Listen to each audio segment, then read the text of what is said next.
comentarios. Vamos a conversar en los siguientes minutos con el doctor Juan Belit Granda. Él es ex congresista, ha sido embajador, es además internacionalista, de manera que tiene los conocimientos y la experiencia necesaria para hacer un comentario, creo que importante en estos nuevos tiempos. Bienvenido, le damos la bienvenida al doctor Juan Belit Granda, bienvenido a su casa Ánfora 2021. Bienvenido, Juan. Muchas gracias, mi querido Néstor. Yo me siento como en casa con ustedes verdaderamente por la hospitalidad que brindan. Muy amable. Está usted en su casa. ¿Cuál es la visión, Juan, la interpretación, la lectura? Elisa Boloncón forma parte de una serie de personalidades que han tenido intervención decisiva en sus países. Hablamos de Ecuador, hablamos de Colombia, hablamos de Brasil, Bolivia, Chile y de alguna manera también en nuestro país. Recordemos que hemos tenido un candidato presidencial de una etnia amazónica. Así es. También con formación en Oxford, si no me equivoco, en Inglaterra. Entonces hay unos vientos, ¿no? ¿Cuál es la apreciación, Juan? Y tal vez podríamos hablar, y el recurso es un recurso literario, que esto viene a ser, como diría Valcárcel, la rebelión de los Andes.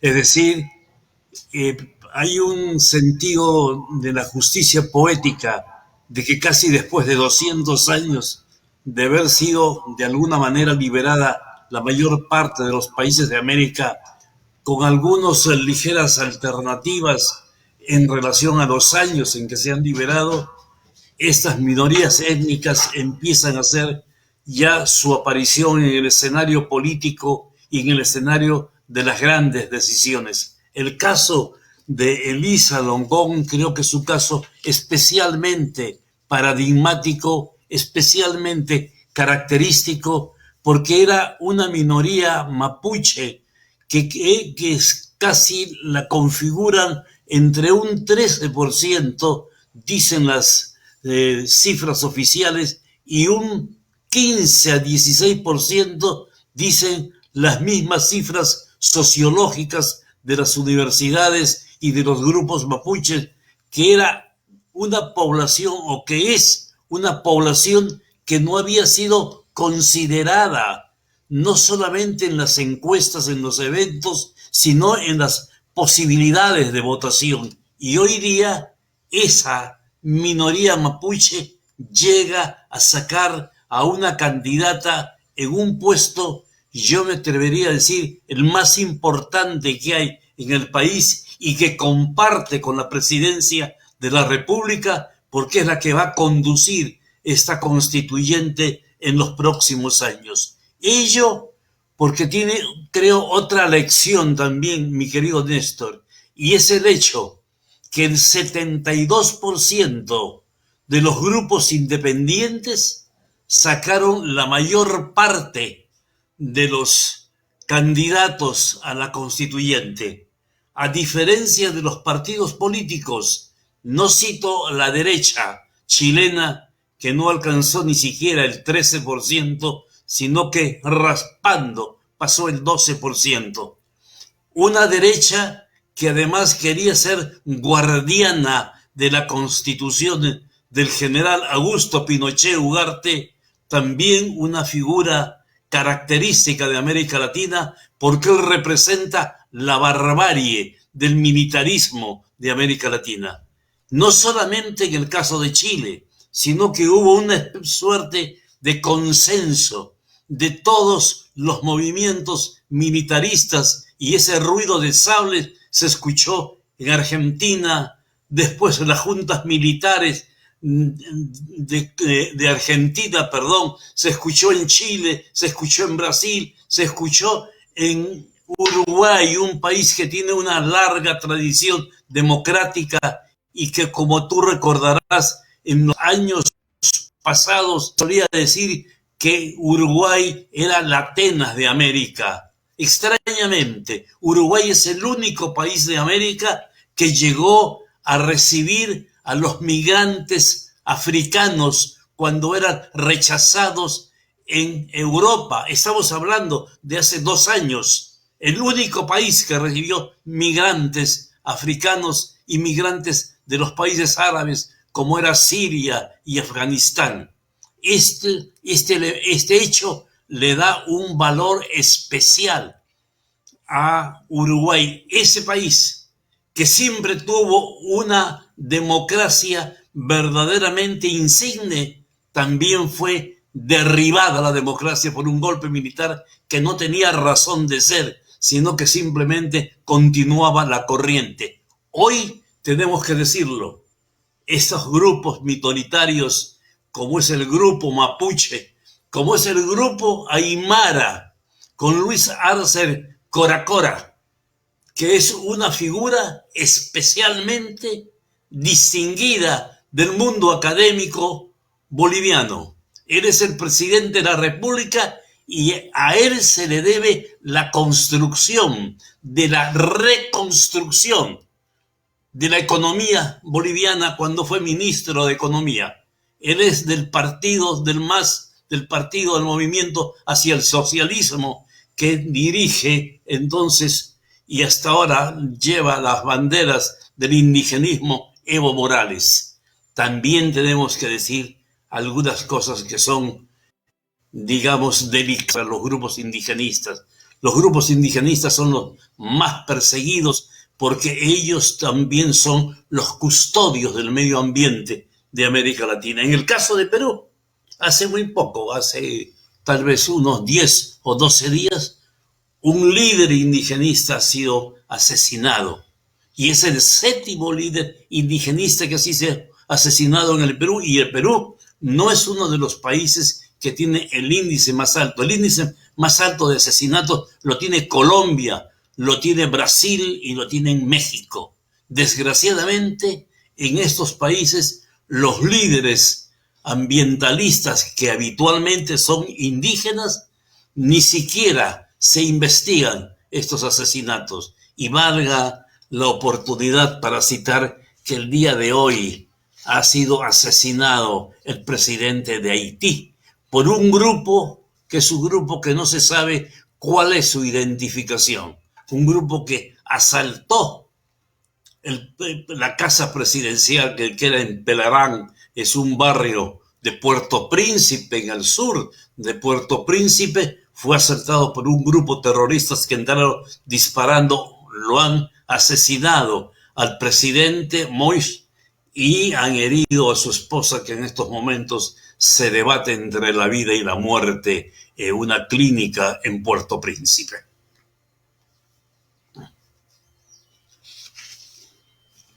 Juan, a hacer la pregunta de Haití. Haití tiene pues una trayectoria, digamos, trágica con respecto a gobernantes y recordemos la dictadura de Duvalier y del hijo de Duvalier, que también luego fue cruelmente asesinado. ¿Cuál es el futuro que puede tener Haití con el conocimiento internacional de Haití, Juan? Mira, desgraciadamente Haití es un país que se debate en el mundo de la violencia. Y es un país que se debate en el mundo de la violencia porque de alguna manera tiene una conexión con el Perú. El Perú tiene un grupo de soldados de los cascos azules que pertenecen a la Organización de las Naciones Unidas para implantar la paz en Haití. Y ahí están los soldados peruanos, que en algunas oportunidades han ido algunos oficiales y suboficiales de la Marina de Guerra del Perú y en otras comparte con el Ejército del Perú, que se alternan, creo que periódicamente.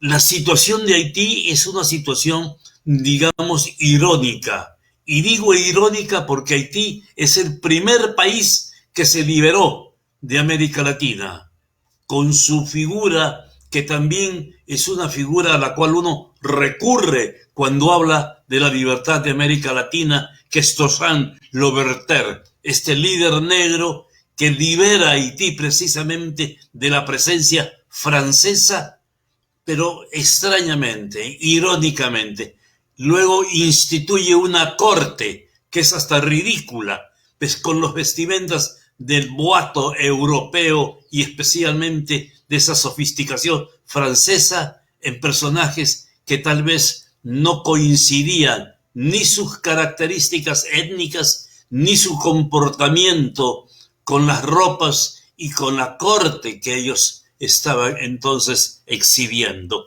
Desde ese momento hasta hoy día, Haití se ha debatido en una serie de conflictos internos, pero también hay que decirlo, los conflictos de Haití responden a que ha sido un país depredado por las grandes potencias, especialmente por Francia. También lo ha hecho Estados Unidos. Estados Unidos ha utilizado mucho la mano de obra, no digamos barata, baratísima de Haití. Yo no sé cuáles son las estadísticas, pero recuerdo que hace unos 25, 30 años en Haití, que es un país con aproximadamente entre 8 a 10 millones de habitantes, tenían ellos 114 médicos. 114 médicos era casi 1 millón de habitantes para 3 médicos. Es una cosa desproporcionada. Y nosotros recordamos también, mi querido Néstor, este gran terremoto que hubo en Haití hace ya algunos años, donde murieron más de 220,000 personas y que todo el mundo y los observadores internacionales que fueron a Haití, los periodistas que fueron a Haití manifestaban que si ese terremoto se hubiera dado en Alemania, hubieran muerto 8, máximo 10 personas. En Haití murieron 220,000 personas porque no tiene clínicas, no tiene hospitales, no tiene luz eléctrica, no tiene médicos, no tiene agua. Yo te cuento anécdotas de Haití. Yo no conozco Haití, pero he estado en relación con gente muy cercana a Haití, que los niños llegan a tomar agua de los charcos que se hacen en las carreteras. Los charcos que hay por la lluvia o porque se rompen algunas cañerías a los cuales ellos no tienen acceso. La cañería es para un sector de la población y entonces esa agua que se pierde crea un charco. De ese charco beben agua a veces los niños. Es decir, las condiciones infrahumanas en que se vive en Haití hoy día se están sintiendo la repercusión de la violencia y también ahí no hay que negarlo. Haití se está convirtiendo en un área de próximo explotación del narcotráfico.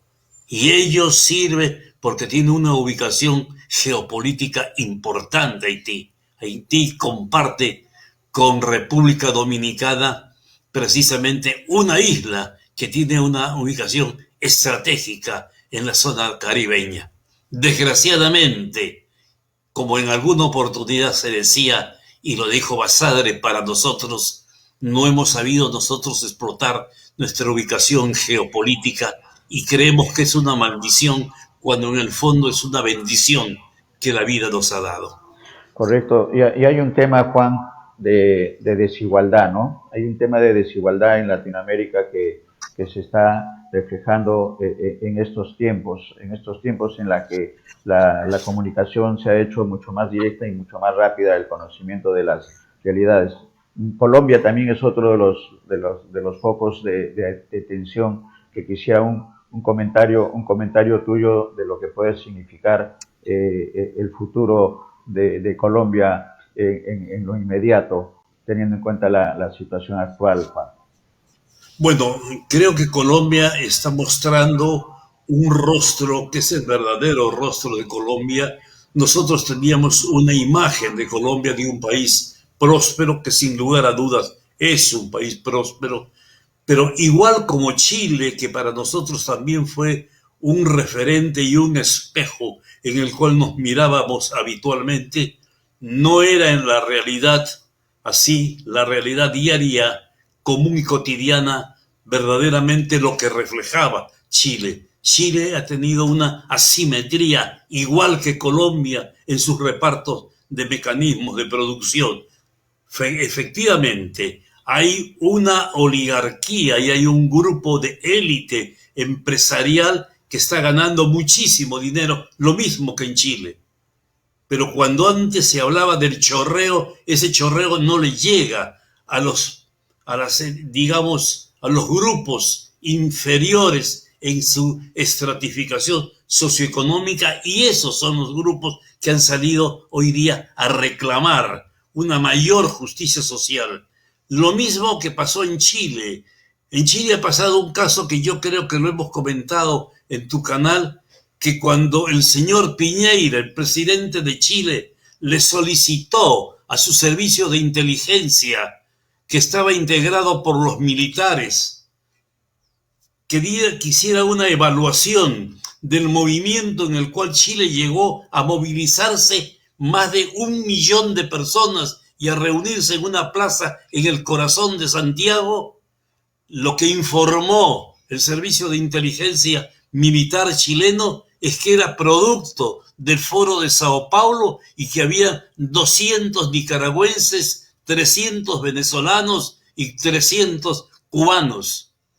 Por supuesto que eso no lo creyó Piñera, y entonces se dirigió a un grupo de inteligencia que es relativamente nuevo, tiene como 1 año o año y medio de haber sido creado, que está integrado por sociólogos, politólogos, antropólogos, muchos de ellos educados fuera de Chile, especialmente en Inglaterra y en Estados Unidos, y ellos hicieron una evaluación y les dijeron que los movimientos que se habían generado en Chile y que habían sido gatillados por una cosa insignificante como era el aumento del pasaje en el metro, era solamente un elemento y un factor que había hecho estallar una bomba de tiempo, una bomba de relojería que hacía muchos años se estaba cebando.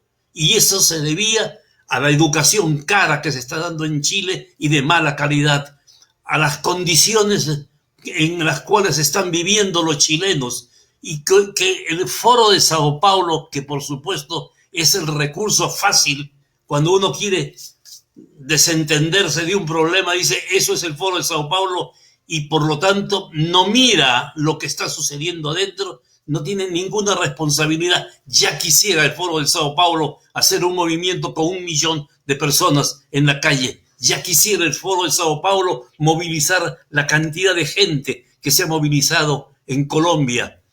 El Foro de Sao Paulo ahora quieren decir también que es el grupo que ha estado respaldando y que le daban dinero a los movimientos de Perú. Por favor, hay que ser un poco más serio y hay que pedirles a nuestros políticos que ellos mismos asuman con seriedad la función que tiene no solo en la política, sino por su mismo oficio de políticos, por su misma destreza en este mundo de relaciones, que tengan una mirada ni siquiera más aguda, sino un poco más moderna y un poco más adecuada a las circunstancias que estamos viviendo. Exactamente, Juan, y es un tema de desigualdad, ¿no? Y que también se está reflejando en nuestro país. Y el segundo tema, para el comentario, creo que también de nuestros políticos, hay una miopía de no entender de lo que está ocurriendo a nivel social. En nuestro país, la votación de primera y segunda vuelta es un reflejo de las minorías, de los que menos tienen. Hay una mala distribución de la riqueza y hay una deuda que tiene el Estado a 200 años, Juan, de independencia, que no ha beneficiado a los más pobres de nuestro país. Y el voto que ha ocurrido en primera y segunda vuelta es el voto de los más pobres, y eso todavía muchos políticos, no sé si compartes la idea, no están viendo, no lo están analizando, y muchos antropólogos están buscando justificaciones, como bien dices, del Foro de Sao Paulo, por ejemplo, o bajo una etiqueta de comunismo, cuando lo que se está pidiendo es justicia social, y creo que esa es una realidad. La presencia de Elisa Loncón Antileo en la constituyente chilena creo que es un ejemplo de ello, porque además creo que, para el comentario, Juan, ella está planteando en lo que hemos emitido en la presente edición, refundar Chile. y que creo que eso también se aplica para nuestro país. Adelante. Bueno, yo primero creo que Lisa Loncón ha tenido una tarea muy difícil porque se frustró la primera reunión de esta convención constituyente. Y muchos de los partidos, especialmente los partidos de derecha, frustraron el avance de la constituyente. Es decir, parte de la estrategia política de ellos es que no avanzara esta constitución, este grupo constitucional de Chile. Y hay que decirlo, gracias a la capacidad de Lisa Loncón se ha salvado y hoy día miércoles, en la mañana, ha vuelto a tomar ímpetu la reunión de la Constitución en Chile. Y eso se debe a la capacidad, digamos, al artificio político, a la ingeniería política que una mujer como Elisa Loncón, que tiene además de eso, y es importante citarlo ahora, una gran formación en humanidades. Elisa Loncón no solamente tiene un doctorado en literatura por la Universidad de Chile, sino también tiene una maestría por la Universidad de Canadá y estuvo algunos buenos años en Holanda, en los Países Bajos, estudiando tanto en la Universidad de Lynch como en algunos grupos, en algunas instituciones académicas que se adentran en el estudio de la lingüística que está relacionada con la antropología. Todo ello le da una visión de mundo muy diferente. Y yo creo que, mi querido Néstor, hay que resaltar algo también. Chile ha tenido un comportamiento político, digamos, excepcional, diferente, tal vez hasta solitario en América Latina. Chile es el primer país donde se funda el Partido Socialista, el primer país donde se funda un partido comunista de América Latina. El Perú, el Partido Socialista del Perú, fundado por Mariátegui, y el Partido Comunista, fundado por Rabines, se hizo en el Perú casi 10 a 12 años después que Chile y después que la mayor parte de los países de América Latina. En el Perú la situación ha sido muy retardataria del desarrollo de los mecanismos políticos. Hasta nuestro querido José Carlos Mariátegui en La Mauta decía: al Perú todas las modas llegan tarde, hasta la de la ropa. Es decir, nos vestimos nosotros con ropa que ya hace mucho tiempo son decimonónicas en otros países como Estados Unidos o como Europa. Y por lo tanto, ese mismo elemento se proyecta y se traduce en nuestro comportamiento político. También tenemos que decirlo, la izquierda más retrasada de América Latina es la peruana. La izquierda peruana está, por favor, estamos todavía en la Guerra Fría. Estamos en la Guerra Fría y la derecha todavía está en la República Aristocrática de don Augusto B. Leguía. Es decir, la derecha en el Perú está nada contra el comunismo. Y uno le pregunta, ¿dónde hay comunismo? A ver, pregúntenos, ¿qué país es comunista en estos momentos? Es decir, díganos usted, ¿qué potencia es comunista en el mundo? Rusia, no me digan que es comunista cuando el señor Vladimir Putin ha renegado del comunismo y al contrario, si ellos no saben, se ha acercado a la Iglesia Católica por una razón estratégica. Obviamente lo sabemos porque hay una penetración del islamismo a través de otros países fronterizos con las zonas orientales. Dígame si es comunista China, que hoy día es el primer país exportador del mundo y cuya economía enfrenta y saca cara por los países retrasados en relación con los países, con las grandes potencias. Me estoy refiriendo a Estados Unidos y me estoy refiriendo a Inglaterra, me estoy refiriendo a Francia. Dígame, ¿dónde está el comunismo?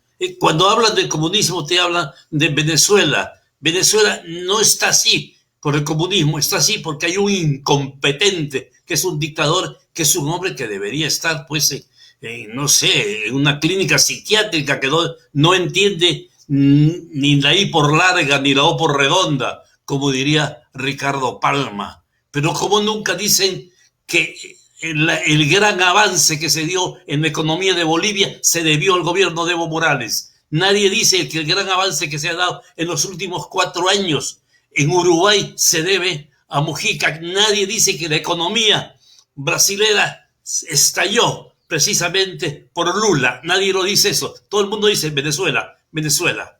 Por favor, también tienen que ponerse a estudiar los políticos de derecha como de izquierda.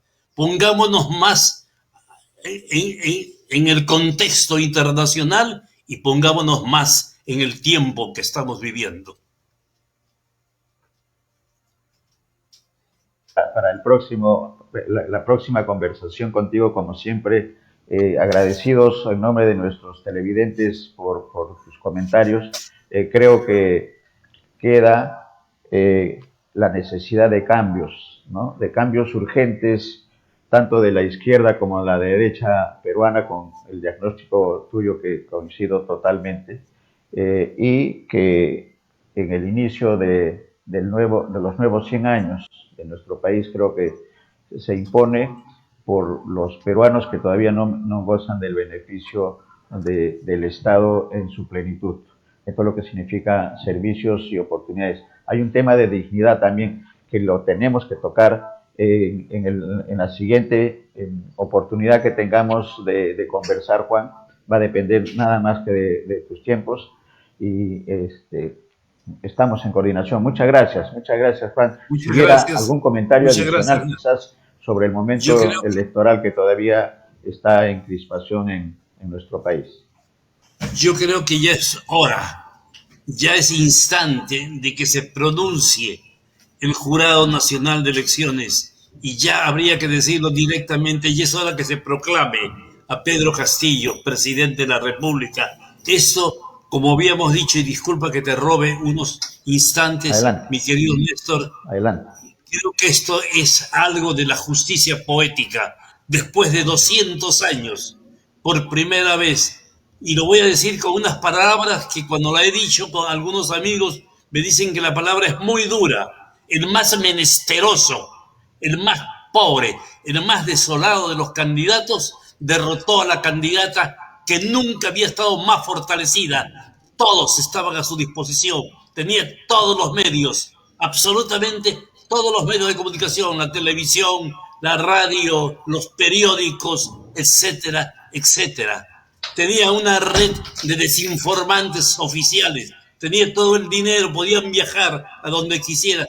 Cuando Pedro Castillo terminó su debate en Chota, no podía venir de Chota a Cajamarca, porque tal vez su presupuesto no lo alcanzaba. Hoy día, ese hombre menesteroso derribó a la más poderosa candidata que se había dado en el Perú. Ese es un destino también de la historia. Entendamos, también Dios a veces se viste de historia.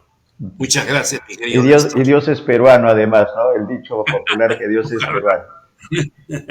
Muchas gracias, Juan. Muchas gracias. Una deliciosa conversación con el doctor Juan Belit Granda, ex congresista, ha sido embajador también de nuestro país y es un internacionalista con muchos conocimientos. El agradecimiento en nombre de todos nuestros televidentes de Voces Migrantes Televisión y de BIS Televisión.